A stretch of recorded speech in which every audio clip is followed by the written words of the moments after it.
Isn't it about time dads and men had a podcast for us? Somewhere we could go to relieve some stress, help the time pass, and have a chuckle or two.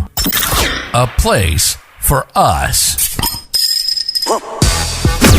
This is Word Brings Word. If you're looking for a show with general trending topics and concerns by men and dads, you've found your home.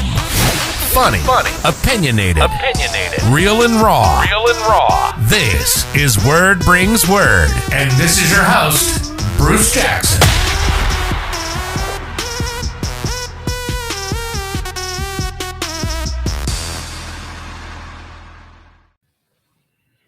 Welcome back to another episode of Word Bring Word. I'm Bruce. I'm Gene.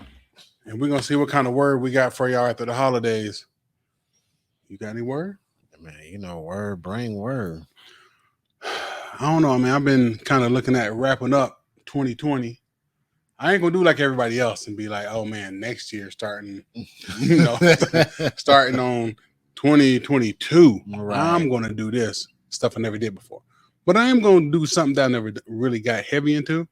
I've been looking into investing. So I figured let's talk about some investing today. That's my word on the street. That's a real big topic right now. I've been like watching people I like to know everything about something really.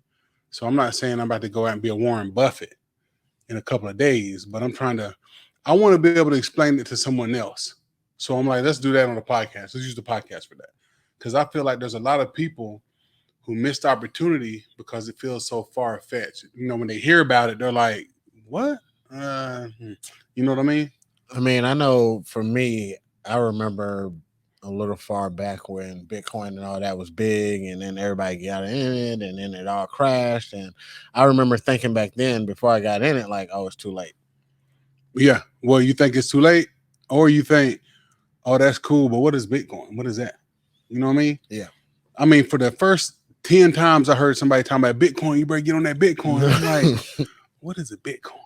Right. And in my head, I might say, I'm going to go look into that. Mm-hmm. I need to check that out. Then it's like, anyway, you're going back to living your regular life, doing whatever. I mean, they were talking digital, so it was like, is it even real? Is it going to even last? Hold up. See, you already went too far for some people. That's what I mean. We got to bring this stuff down to the dummies level. Not calling people dummies, but you know how when you get a book that say da-da-da-da-da for dummies, mm-hmm. It's like, hey, this is the actual ABCs of it. Right. And then people be like, oh, okay. Because someone just hear a term like, yeah, you need to be investing in cryptocurrency. Some people be like, huh? Right. What? So, I've been doing some research on that side of the game, the research side of the game, trying to figure out the stock market, how it started, where it came from. Oh, you're trying to get history. What it actually means. Yeah. So when I hear these terms, I want to know exactly what the term means and be able to explain it to somebody else. So if I can explain it to my kids and they can be like, oh, okay. Then I'm like, oh, okay, cool. They got it. Or if you can explain it to an adult, a grown person. See, a lot of older people, they invest, and the only way they really know to invest is like in a 401k at work. Right. They're like, oh, my job matches 5%. So I know I'm just going to put 5% in. They'll match that. That's it. Now, if they've been working here a long time, that might do real well for them. They're good to go. What's funny is some people's 401k at their job, like, allows you to put in stocks, and people just don't even know nothing about that either. No, they don't. So the part you're going to get into, are you thinking about more like long-term, short-term, like day trading? All of it. So I want to understand. Day trading seems real popular right now. Well, real popular. It's popular because everybody want to make money fast. But you can't just be out here throwing money away day trading, because what happens is, I feel like, again, I'm not a pro, just to me, thinking logically, people probably think, yeah, I can do that. And they learn a little bit of it. Let's say, if we're using a 100% scale, right? I feel like people probably learn 20% of it. And then they go out there and they try to do a couple, lose money, and be like, man, this don't work. When they really didn't play with it enough. They didn't learn the companies that, for instance, I was watching a video the other day, and the lady was saying, when you look at a company, she was talking about the criteria she has to use to pick the company to day trade with, right? Right. This is solely talking about day trading. And then for people that don't know, day trading means in the stock market, you're buying a stock and you're selling it that day. So you're trying to buy it at a lower price, sell it at a higher price. So I was explaining to my aunt, I said, stocks move up and down throughout the day, right? Right. They move up and down depending on the value that everybody kind of puts on it. If you hear some bad stuff about company ABC and we start selling our stock, that makes the value of the stock go down. It don't mean the company did anything wrong. It don't mean the company's any worse of a company. That's just what happens. Right. So the more we sell and it starts kind of going down, the more other people might look and be like, hey, what's going on? And then they start selling and it starts going down. That's why the news and the media stuff is so important when you're looking at stocks or trying to figure out what company to rock with. But you as the informed investor got to look at the last month, 3 months, last year. Right. How's the company really been doing? You know what I mean? Mm-hmm. So I've always heard about on a day by day though. Well, you want to see overall what they've been doing, and then try and kind of see what it does daily, so you know if it moves enough for you to play with it daily. Right. Because something she said is, you need to find a company that moves at least within at least $1 worth within the day. It don't do you any good if the stock opens up at $50 and it moves within 25 cents all day. You would have to let's say you capitalized on that whole 25 cent. Bought it for $50, sold it for $50.25 and made a quarter. Right. You'd have to get 4 shares just to make $1. Right. Yeah. You see what I mean? Yeah. For the people that may not understand that, the name of the game when you're trying to get the profit is always buy low, sell high.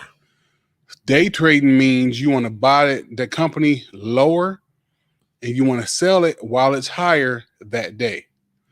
Now, how many of them you buy depends on how many you can afford. So for number's sake, right? Let's say we got company ABC. The stock is $1. Mm-hmm. The stock market opens today. The stock is $1. I see usually this stock goes up and down, usually between $1 and $2 every day. Okay. $1 and $2 every day. I get in at $1 and I put $1,000 in there. I now own 1,000 shares of that company that I bought for $1 a piece. Mm-hmm. Simple math. Right. It costs $1 for the share. I bought 1,000 of them. I now own 1,000 pieces of that company for $1. Right? Now, I'm going to set my order in to say, hey, sell this stock when it gets to a certain point. What point is that? I'm going to say when it gets to $1.50. Let's just call it $1.50 because I'm scary. I'm like, oh God. Right. Now, throughout the day, as it moves, for whatever reason it's moving, we ain't get into that yet, but for whatever reason it's moving, mm-hmm. When it gets to $1.50, it initiates that order to try to sell it. It tries to sell it. If someone's on the other end to buy it, it'll sell all 1,000 shares for $1.50. Right. I just made $500 profit because I had 1,000 shares that I bought for $1, and then I had 1,000 shares that I sold for $1.50. So I just got back $1,500 where I only started with $1,000. So I made $500 that day right then. Right. Now, the downside is it might not ever hit $1.50. It may not be enough people out there to buy that. That's one thing I didn't know. I learned that recently through watching, researching, listening. Just because you have that many shares don't mean you're going to be able to get rid of that many shares. Hello. See, stock exchanging, the trades are agreements. Hey, man, I got something for $5. You want to buy it? Yeah, I'll buy it. All right, cool. So if I go out here and I get an old beat up car, I can't go on the street and be like, hey, man, I got this little Toyota Corolla over here, $90,000. I can't force you to take that. Right. So it's the same here. When you get ready to try to sell something, you can't force the buyer on that end to get it. Mm-hmm. So let me ask this. Can I wait it out? So let's just say it didn't go up that day. You can wait it. Can I take it from being a day trade to the next day trade. Right, you can. That's called swing trading. Okay. Sometimes it goes the second day, third day, or whatever like that.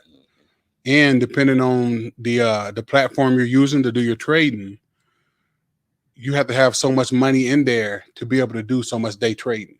See, they don't just let an average Joe get in there with $20 saying, yeah, let me do this. You know what I mean? Mm-hmm. You hear people talking about dollar stocks and stuff like that. No, you got to have a little bit of money in there for them to be like, oh, okay. Right. Because usually it costs money to make these trades. Mm-hmm. You know, I mean, you have to pay for the transactions or you may get so many transactions a month or a week or something like that. You know, I don't know.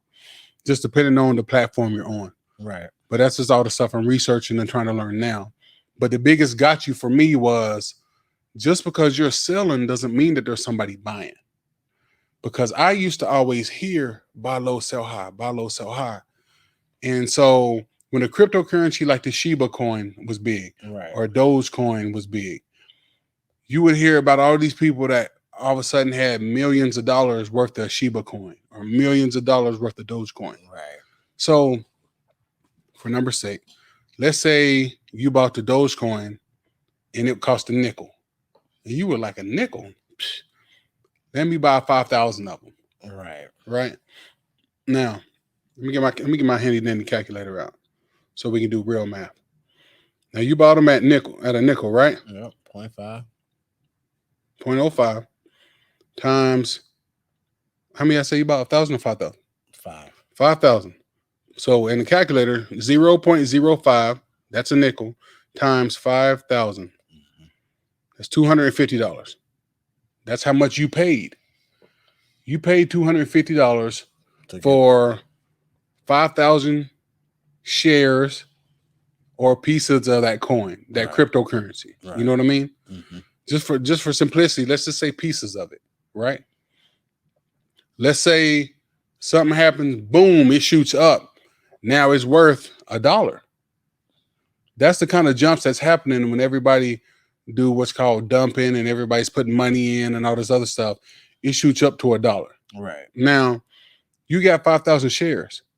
You could sell all of them, and if you could actually get them all off sold for $1, you made $5,000 on that sale where you only put $250 in. Right. But it doesn't mean you're guaranteed to really sell those, because that means someone on the other end has to be sitting there thinking, yeah, I'm going to buy those. Right. And now the informed person, the person that's smart, is thinking, I'm going to buy those for $1 because I believe the value will go up. That's really a person who's got good sense is thinking, well, I ain't going to say good sense, but they're not ignorant to it. See, some people are ignorant because they're just hearing it.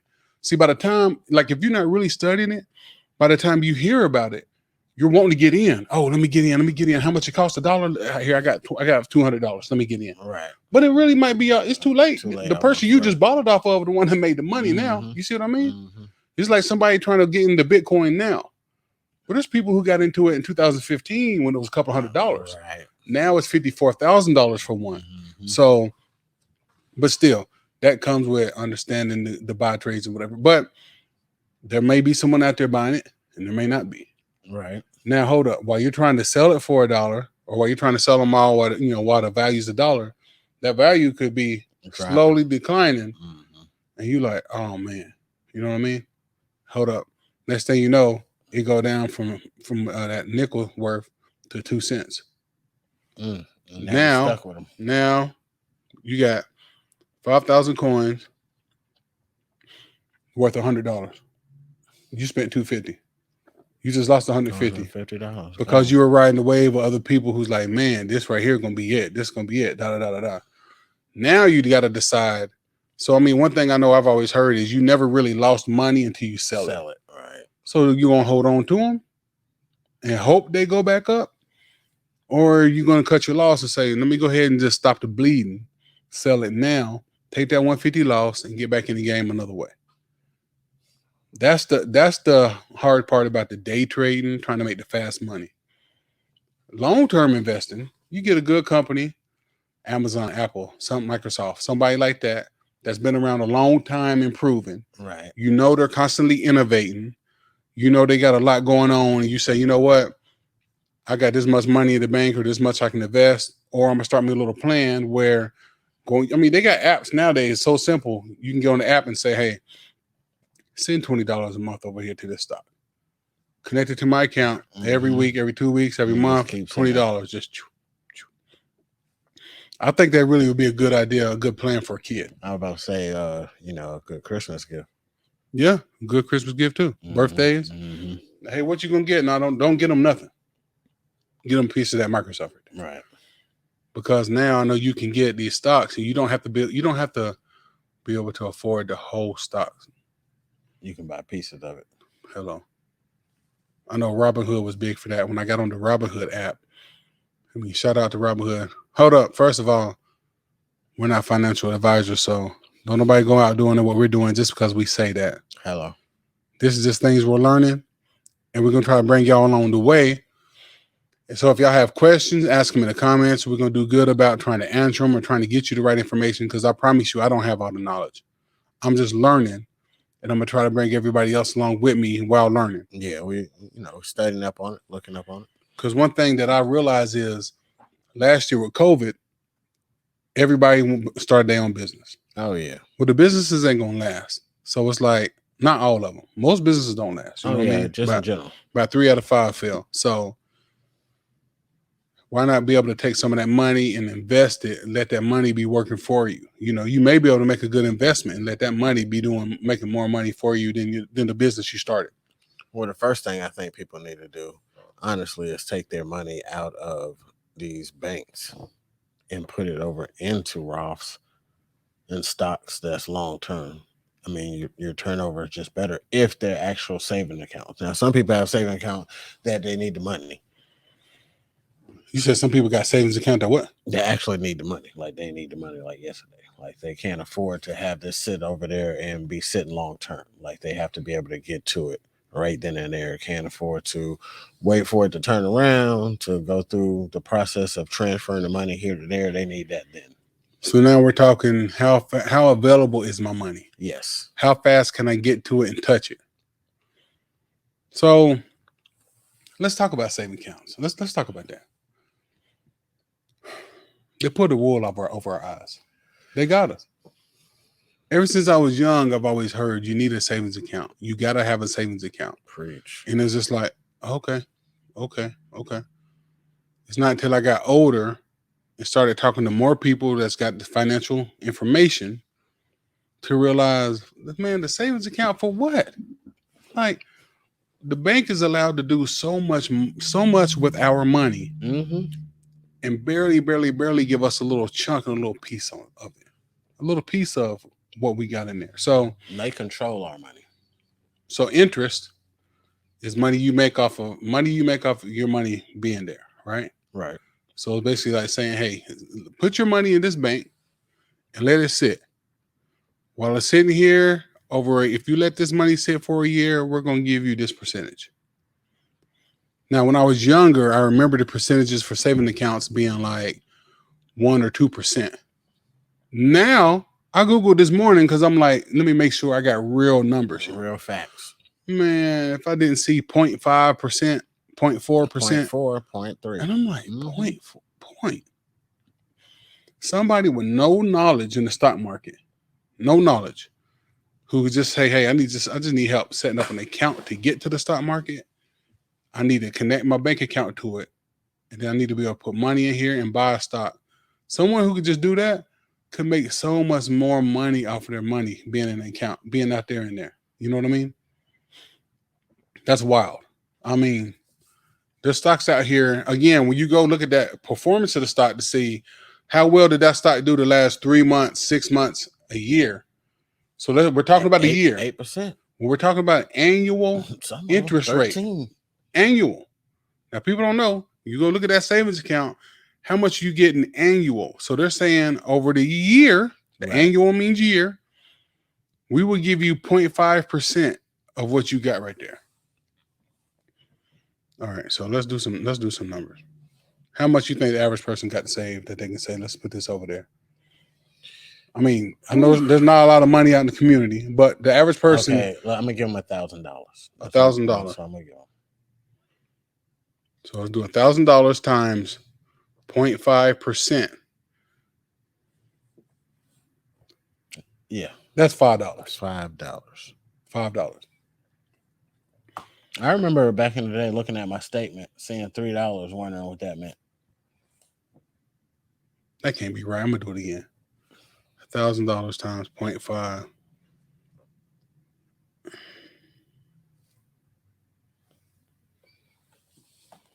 So what are you saving at that point? Let's try to figure it out a different way because it don't make sense. All right. So I just remember this from math. So if we got $1,000, that's 1 and 3 zeros. Mm-hmm. To get to 10%, you take a zero off. So 1,000, take a zero off. That means 100 is 10% of $1,000. Now, if we want to go from that 10% to the 1%, take another zero off. So $10 is now 1% of $1,000. Mm-hmm. Since we only getting 0.5 from the bank saving account, that's half that $5. We got back to the same $5. Did you think? I mean, well, I can't say this. Credit unions are a little better in percentage. But can just anybody get into the credit union though? Because I thought you usually had to have certain kind of ties. Yeah, some of them. I mean, it's getting easier and easier, but some of them you definitely have to be part of a teacher, part of the military, different things like that. But by the end, the percentage is not that much higher. You might come out with $7, $8. So there's certain stocks out here that do really well, or let's say average well. They can get you 20% back. Mm-hmm. Within a year. Well, I ain't gonna say 20% back because it's not like they're giving you the money back. 20% is how much their stock is increasing within a year. Right. Meaning, if you put that 1,000 in, left it the year, and then after 1 year took it out, you would have gained 20% profit. You know what I mean? Meaning, okay, you put 1,000 in today. A year from today, you check, and it's like, oh, this is worth 1,200. Let me take it all back so I get that $200 profit. See what I mean? Well, we got you only get that profit. You don't get that profit till you take it back. Right. But can we get a visual on this? Let's get a number on that. You know what I'm saying? We're gonna take the $1,000, we're gonna do 20%. Mm-hmm. So what's the difference between that and the $5? What would you get with the 20%? The 200. You get 200.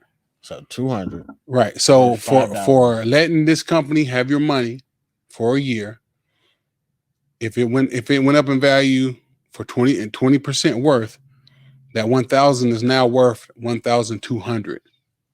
Where the bank held your $1,000 for a year, did whatever they did. We won't even get into what they do with it. Let's just say we're letting them hold it. And then they're like, here's $5, appreciate it. Where the other company's like, $200, appreciate it. See what I mean? What's worst case? Let's get into the worst case, right? Worst case scenario for the stock? It didn't do 20% this year.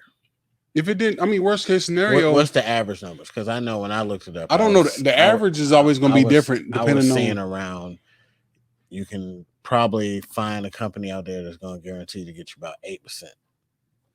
So there's something called ETFs, right? And the ETF is basically a group of stocks. So instead of putting my money only in Amazon, right, there's an ETF out there that says, hey, we are a group of stocks. This ETF is a group of stocks that includes Amazon, Facebook, Google, Apple. That ETF is a fund that don't cost as much as any of those stocks. It might only be like $38, $40. Right. But percentage-wise, you're going to be more guaranteed to do well. It may not be as high as one of those companies go up, right, but you can be more guaranteed 8, 10, 12%, something like that maybe. Now, again, people have to do their research because you could go out and look this ETF up and go look to see how well it did over the last 3 months, 6 months, whatever. Right. But you also gotta use kind of some common sense, some vision, some foreshadowing and say, okay, let me see. I know Tesla, is Tesla in here? Because they're coming out with a new cell phone. Mm-hmm. That cell phone is going to be something. I heard Apple's working on a new car. They're working on a new electric car. They're about to get into the EV space, electric vehicles. They're about to get into the EV space. When these companies are doing big stuff like that, that lets you know they got something big going on. Right. That increases their value. That makes people want to get in. That makes the stock price go up. That makes your profit go up if you got in before that. Right. You know what I mean? So that's part of the research people really got to do versus just listening to what everybody else says. Now, if people are lazy and don't really research, you just go on out there and you get into whatever company you know is going to be a good company. So I asked D the other day, I was like, man, listen, I said, if your stepmother, mother-in-law, I said, if your mother-in-law came to you and said, hey, I got $100,000 I want to invest, what company should I put it in? Without any research or whatever, what would you say? He said, oh, I'd probably say Google. I said, well, there you go. I mean, you can't go wrong with that. Right. If you don't know anything, you know Google is going to be here. Hello. Apple, Facebook, Amazon, they here. Microsoft, where they going? If you put it in there and said, I don't feel like studying, whatever, I'm going to put it in there for the long term, let that be my savings. Now, the difference is, if you needed to pull some money out of there, you're selling stock to get that money because your money is really in their stock. You're selling that stock. When it sells, it goes back to that platform. Then you got to say, hey, send it over to me. It's not guaranteed to sell, at least at that price that you right, depending on the price you're trying to sell it at. But people are constantly buying and selling stock. So as long as it's somewhere around that price value, more than likely it will sell. If you look out there and say, what's the stock price right now for this? And if it says 150, more than likely it'll sell for 150. That's the average. When you see that price, that's the average of what people are asking and selling for right then. Right. But if it's like 150, sell for 225. You push it. Because when people go out there to buy, they're looking for 150 because they see 150. Right. See, people don't well, I didn't realize this. I'm sure other people don't either. When you go to buy a stock and you look something up, you're like IBM. If it says $141, most people just say buy. They just click on it, buy. That means you're buying for that price right there. That is the average price of what people are asking selling for. People don't realize you can put in your own limit order. You can say buy it at 135. And you're hoping that it goes up and down and it hits that line and boom, it executes and you buy it for that price. Right. You got to kind of do your research, read the charts. That's why like you see a lot of people that's heavy in it. They be doing chart analysis. They're reading to see where these prices really are at. So they know where they can kind of get in it low and know where they can kind of sell it high. Right. Or you may see 141 today. You may not realize that, that's on the high end. And you buy it. And then at the end of the day, you go back, like, let me see how much money I made. You go back and then it says it's worth 130. And you're like, what? How I already lost money? What the world? Right. What word talking about? Yeah, you bought it too high. You bought it at the high end for the day and didn't really realize it because you didn't do your due diligence. Well, it is hard out here, and I do think people should definitely take their money out and start investing.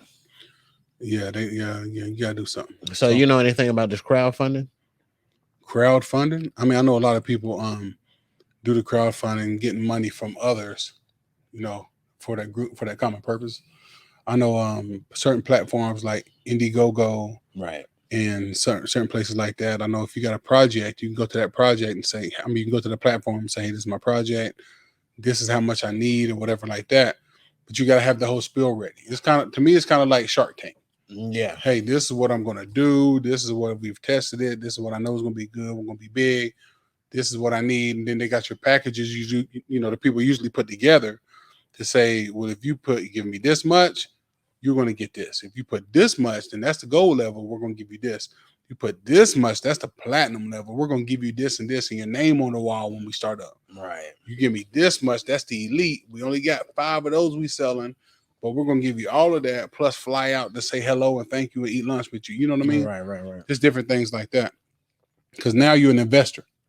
Yeah, I mean, ain't no guarantee that it's going to pay off and be worth something. That's what. Yeah, I've heard a lot of people that have invested in Tesla and a whole bunch of companies started. But the thing is, the people that really know the people that got the money and get the money big time are the people who get in initially, right in the beginning. Yeah, people that invested in and they know, but they know people. It's like a network of people. See, me and you got to know the right people to even be able to have that conversation. to access that conversation. How you trying to say who I know though? I mean, I don't know. You might know somebody. I might. You know what I'm saying? You know somebody? Hey, can't tell everybody. You know that's word. All right. I mean, if that's word, let us know here because that's word on the street. Hey, you gotta have some word. Word, bring word. Because if you know somebody, you know what I mean? Nah, I definitely feel you. We need to study up and then tell the people. Well, the people got to also be careful who they're listening to on YouTube. That's why I say don't just listen to us go running out here doing stuff. The key is do your research, learn what you can based off of what we're saying. And if we said something wrong or if you believe we said it wrong, let us know in the comments. Definitely let us know. If we missed a piece, if we didn't add this, or if you have information for yourself to add, put it in the comments. Let's all grow together. Mm-hmm. Any questions, anything you want to know, let us know. You know what I mean? Man, I heard. So there's a let me see. I think it might be like How Stuff Works or something on Netflix.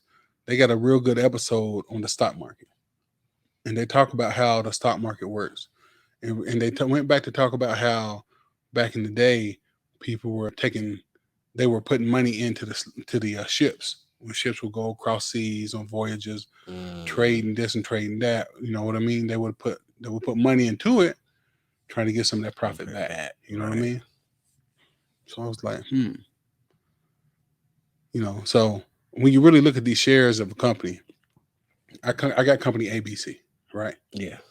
And I'm like, man, this is a small little private company. We're doing pretty well, but I really want to blow this thing up. I mean, I got these numbers over the last couple of years. Finances look good. I want to make a real big investment because I want to open up a couple other locations. Maybe we want to franchise it out. Right. Maybe we want to do whatever. We need a lot of money for that. So how we get the money? We go public. Going public means we need to go to the New York Stock Exchange. Okay. We're gonna say, hey, this is what we want to do, and if we get approved, they let us come on there.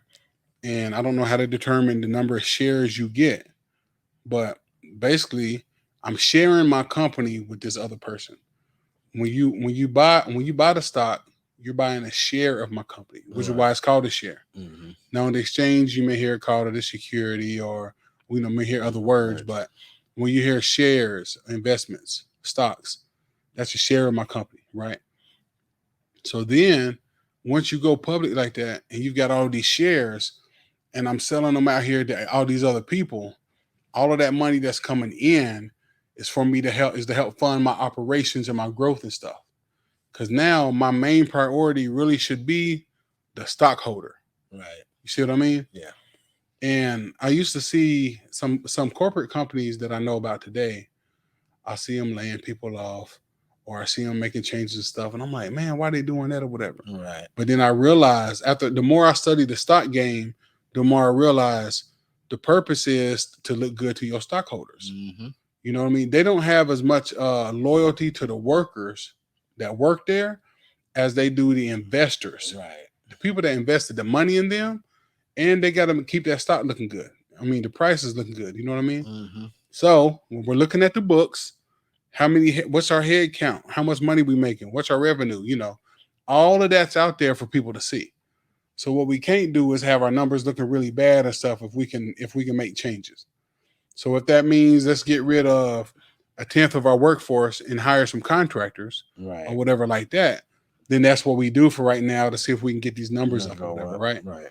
And that's constantly what the CEO is doing. The CEO of a company is constantly trying to say, what can we do to grow? How can we make this grow? Mm-hmm. The CFO is constantly saying, what kind of financial changes can we make? How can we save more? How can we make more? Where can we cut back? Whatever. That's why these big dogs are in these positions, the bigger the companies get, right? I mean, if it's a small business or a smaller business, you might have one person wearing all the hats. Right. Because they're like, okay, what are we going to do? What can we do this? Man, I can buy this for this much and sell it for that much. Okay, whatever. But the bigger it is, you got one person dedicated solely to that. Mm. So maybe we'll do a video. We'll show people, you know, like basically going through, setting up an account, getting it funded, connecting your account, and getting some stocks and stuff. Getting some stocks in there. Yeah, we definitely just show the people how easy it is, because I'm telling you, the banks is highway robbery. I mean, you almost just keep the money at the house, you know. and of course, putting it in a safe, fire, waterproof, all the above. You know what? So before we end, let me say this: when we're talking about percentages, interest rates, and stuff, right? I saw something, and I kind of believe this to be true, right? If people don't understand what inflation is how everything, the price of stuff goes up year by year, regardless. That's just what happens. We're not going to be here today and a Coke costs $1, and then next year or 2 years from now, it goes down to 90 cents. The price of things go up. That's called inflation. Mm-hmm. To keep up with the price of living and to keep up with inflation, you really would have to, the general number is you would have to be getting a 3% raise at your job. 3%. A lot of companies don't give you 3% raise, and a lot of companies don't give you a raise at all. Oh, we had a bad year. We had this, we had that, whatever. But you may not get that 3% raise. Right. So the savings accounts out here aren't even giving you 3%. 0.5, they give you half of 1%. But if someone's out here and they've never heard that and don't know any better, just living life. Like I say, you grow up and, hey, put your money in savings. Start your savings account. I'm going to go to the bank and open you. How many times we heard, hey, I'm going to go to the stock exchange and open you up, get you some stock. I'm putting my kids on game, man. Sit down with you. It's a new year. That's what it's about. We got to sit down with them and say, hey, if you don't know anything, watch this video on how the stock market was created. Understand. They do a good job. They use a lemonade stand. Okay. Let's say this girl has this lemonade stand, but she wants to grow. So she's going to sell her friends a piece of it also. It's a really good analogy the way they break it down. And you're like, oh, okay. See, we used to see the old school videos where you see the people with holding the money up in front of computer screens and all the stuff like that. Yeah. That's like people trying to do buying and selling. You know what I mean? Yeah. Now it's all digital. It's just click. You see that and it looked like too much back in the day. Like, what? I mean, I'm saying, I feel like all of it's made to look like that. Yeah. Because if you don't take the time, ain't nobody going to read. Half the people who's going to hear this is going to hear it and be like, no, I'll put that money in my 401k. Yeah. Now, the 401k. Better than the bank. Now, what the 401k does is there's someone sitting on that end that's doing the same thing with your money invest-wise that you could be doing. Right. But they're making money off of it also. Mm-hmm. So you can go in there and you're still getting a higher percentage because your money's locked in. You're getting a higher percentage depending on what you tell them to do. Because you still got to go in there and tell them to be aggressive with it or be conservative with it or whatever. Mm-hmm. So I can understand as people get older, they're like, I need to be a little more conservative. I got 250,000 saved here. Don't be going out here going all in on my money. You know what I mean? Right. And then they know how to diversify it. They'll put a little money here, a little money there, stuff like that. So you got any more word before we end this? I feel like some good topics. We're going to do like a 2-3 part series on this. Yeah, I was about to say we need to go ahead and set up a series for this for the people. Yeah, today we just kind of did a little rough. Next time we'll break down exactly what a share is, what a stock is, how you get them, the steps you would have to do. Yeah. And maybe list it out in the description. So if someone's like, hey, I'm going to have to go with my mom or my grandma with this, what do I need to do? But people got to put in some work on their own. You know what I mean? Like, yeah. You got to do a little bit of work. Action. You got to take action. Yeah. That's what it is. All right, so you got anything you want to tell the people? You want to leave them with some good investment knowledge? Some words? No, just come back so you can actually learn and start teaching your kids, or maybe just have your kids start watching the video so they can learn at the same time. And it's a group project, something y'all can do together. We ain't financial advisors, are we? Oh, no. Okay. Don't say, Gene told me to do this. Bruce told me to do this. Dooney told me to do this. Just ideas, get with your kid and y'all can do to start something to. Everybody wants to do something different for the new year. Right. This is it. You know what? So one thing I know before we go, one thing I know I've seen people do or heard of people doing, and to me it kind of makes sense. The stuff you let your kids invest in things that they are a part of. Like if you got a kid that watches YouTube every day, have them go out and invest in some Facebook and tell them, hey, you own part of that. Huh? Yeah. They own this company, da. Oh, okay. You know what I mean? Yeah. YouTube's Google, but Yeah, I know what you're talking about. Invest in your Google. Or if you're always on Facebook, WhatsApp, Instagram, invest in Facebook or Meta. It's just called Meta now. Yeah. META. Somebody told me to invest in anything that you believe in or you do all the time. So if you shop at Walmart all the time, you need to invest in Walmart. If you buy Levi jeans, well, you need to own stock in Levi jeans. Somebody, if that's what you do all the time. Well, it's a good practice, but it doesn't mean it's going to make you money. Right. Right. So I know a good example I heard was someone may love Adidas, but Adidas ain't going to be the company to invest in, especially for day trading. If you're looking for something going up a lot, you're going to mess with the Nike. You know what I mean? Now, if you happen to look at Adidas and do your due diligence and says, yeah, it looks good, okay, then by all means, go ahead and do it. But just because you like the company doesn't mean that it's going to make you money, right? That's all about their image out here, how much money they got behind them, how well they've been doing the stuff. Well, the guy that was talking about it, he does long term, so he's probably speaking on long term. Like if you believe in that company enough to, keep investing in them. So if you buy nothing but Apple products, then you should own some of that company because you believe in that so much that you should own it. But I understand it's not going to every company ain't gonna make you money. But I feel like in long term, most of these companies, are last, and having the kids pick is a great idea because kids know what's going on too. They're a little hipper than us. They see stuff before we see it sometimes, especially with toys and stuff like that. You just got to open their eyes up so they understand what they're seeing. Right. You know what I mean? They got to understand. Like, listen, you play games all day on Twitch all day. You know what I mean? Like, you need to invest in some Twitch. Mm-hmm. What do you mean? You need to get some of this stock. You need to do this. You need to do that. Yeah. What Epic gonna do? What some of these bigger game companies gonna do? Every time I hear a kid playing games all the time, I'm like, oh, so you got a Twitch set up? In my mind, I don't understand why you playing games all day, every day, and you don't have it set up. I don't care if you're only making $2 a week. Mm-hmm. Make something. Try. At least give it that potential. Give it that shot. Mm-hmm. Instead of just playing, wearing the internet down. Nah, that's something I promote all the time. You want to use that camera? Let's record this. You got to be thinking about money, though. All right, y'all. So like and subscribe. Make sure to comment below. We're not financial advisors, so don't go out there doing anything crazy. And if you're investing, only invest what you can afford to lose. That's always the number one. Invest what you can afford to lose. Be smart about it and do your research. All right. Well, until next time, we'll see y'all. You've been listening to Word Brings Word.